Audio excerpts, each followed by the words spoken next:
কবিগুরু একটা কথা বলেছিলেন, যেখানে ভালোবাসা গভীর সেখানে নত হওয়াটা গৌরবের।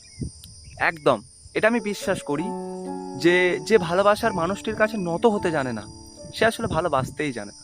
তার মুখে ওই ভালোবাসি, তোমাকে আমি প্রচুর ভালোবাসি, এ কথা মানায় না। ভালোবাসা মানে আমি শুধু এটা বলছি না গার্লফ্রেন্ড বয়ফ্রেন্ড, সে ভালোবাসার মানুষটি হতে পারে মা বাবা, বাড়ির লোক, ফ্যামিলি, ভাই বন্ধু, এ সবাই হতে পারে। তো নত যদি তুমি না হতে শেখো না ভালোবাসার মানুষের কাছে, আমি কিন্তু সবারই ক্ষেত্রে নত হওয়ার কথা বলছি না, একদমই না, সবার ক্ষেত্রে তুমি সবসময় নত হবে কেন? কিন্তু তুমি যদি ভালোবাসার মানুষের কাছে নত হতে না জানো বা না শেখো, তাহলে আমি একটা কথা তোমাকে একদম দৃঢ়তার সাথে বলতে পারি যে একটা সময়ের পর, অনেকটা পথ হেঁটে যাওয়ার পর তুমি এটা বুঝতে পারবে, পেছন দিকে যখন তুমি তাকাবে না, দেখবে তোমার সাথে হয়তো কোনো ভালোবাসার মানুষই নেই। তোমার, তুমি যাদেরকে অ্যাকচুয়ালি তুমি যাদেরকে প্রিয়জনের মতন করে আগলে রাখার চেষ্টা করছো, শুধু তুমি নিজেকে ছোট করার ভয়ে তুমি তাদের সামনে নত হওনি, দেখবে একটা সময়